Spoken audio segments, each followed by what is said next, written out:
Everyone warned them. The shelter volunteer said it with a straight face, no hesitation at all. She's a Bengal, you need to understand what that means.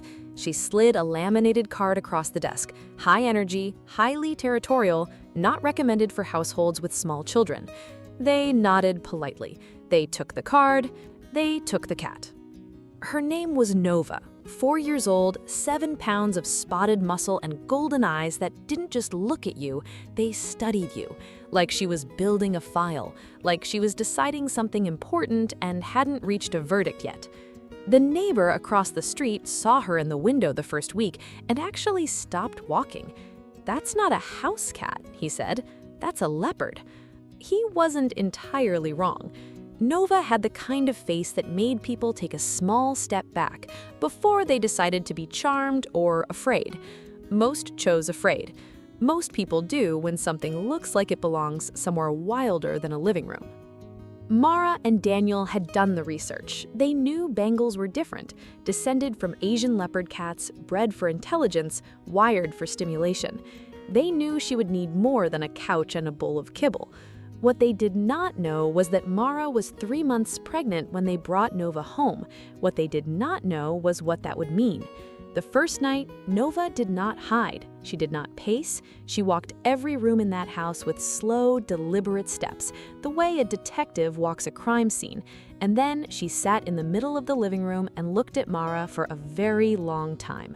Not at Daniel, not at the furniture, not at the windows, at Mara.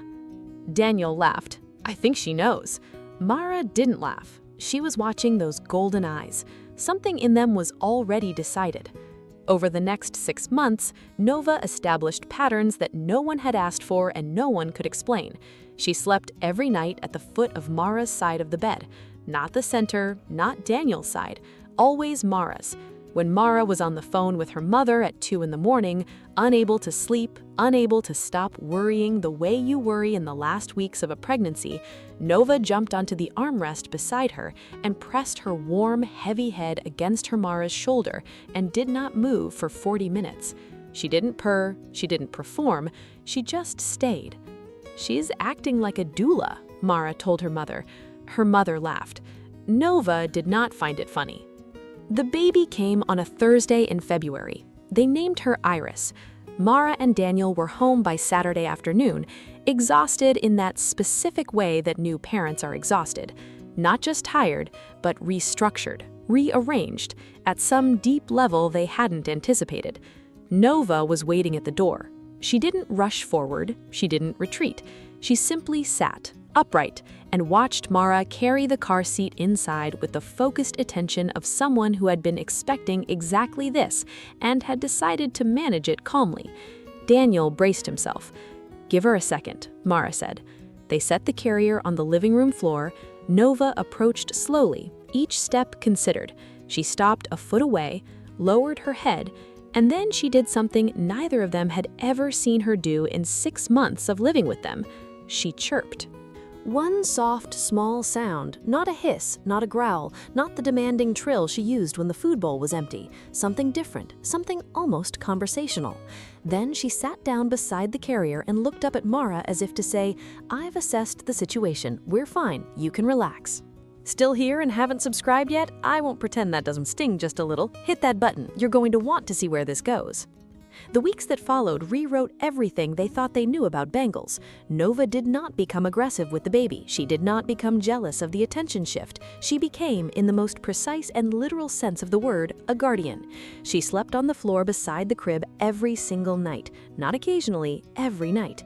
When Iris cried at 3 a.m. and Mara was too exhausted to hear it immediately, Nova was already at the bedroom door, pawing at the gap, chirping that same small sound until Mara awoke.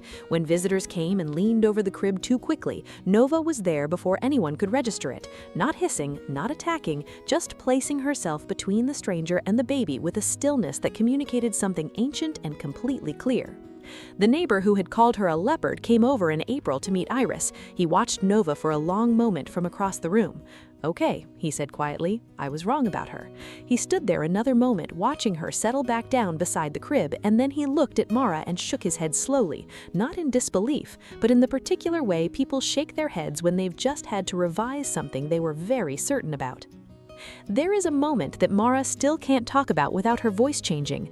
Iris was 4 months old. It was a Tuesday, ordinary in every way. Mara had put her down for a nap and gone to the kitchen. Nova was in the nursery. Mara had noticed but didn't think anything of it. She often napped in there too. 12 minutes later, Nova appeared in the kitchen doorway. She chirped once. Mara looked up. Nova turned and walked back toward the nursery. Mara followed her. She didn't know why, she just did. Iris had rolled onto her stomach in her sleep. She was fine, not in danger, not in distress, but she was in a position she couldn't hold yet, her small face turned sideways into the mattress. Mara stood there for a moment, heart pounding at something that hadn't happened, and looked at Nova sitting at the foot of the crib. Nova looked back at Mara. Then she jumped up onto the windowsill and lay down in the sun like nothing had happened, like it was just Tuesday. People ask Mara sometimes whether she worries, whether it ever concerns her leaving a Bengal, a cat bred from something wild, alone in a room with her daughter. Mara considers the question for a moment. Then she describes the night she had a fever, 102, alone in bed while Daniel was on a work trip, too dizzy to get up, too tired to reach her phone. Nova stayed beside her for 11 hours. She pressed the full weight of her small body against Mara's side and purred, that deep, rhythmic vibration that runs at a frequency researchers have actually studied, frequencies documented to reduce anxiety, lower blood pressure, support the kind of quiet the body needs to begin healing. She didn't leave to eat, she didn't leave to drink. She left once for less than 2 minutes and came back. Mara woke up the next morning feeling human again. She has never found a complete explanation for that night. She doesn't really look for one anymore. Some things don't need explaining. Some things just need to be witnessed and then carried quietly forward. Nova is 3 years into her life with Iris now. She still sleeps on the floor beside the crib even though Iris has graduated to a toddler bed. She still positions herself at the door when strangers visit. She still appears, quietly, without drama, whenever something shifts in the house that the rest of them haven't noticed yet. She still has those golden eyes that study everything. She still looks, on first glance, exactly like what the shelter volunteer warned them about.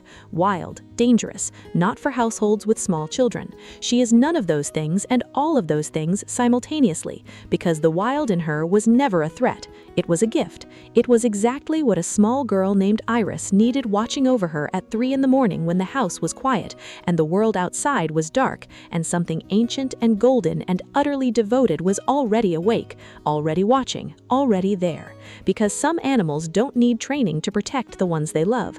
Some of them arrive already knowing. Some loyalties don't wait to be earned. They walk through the door, study the room, and make a decision that turns out to be permanent.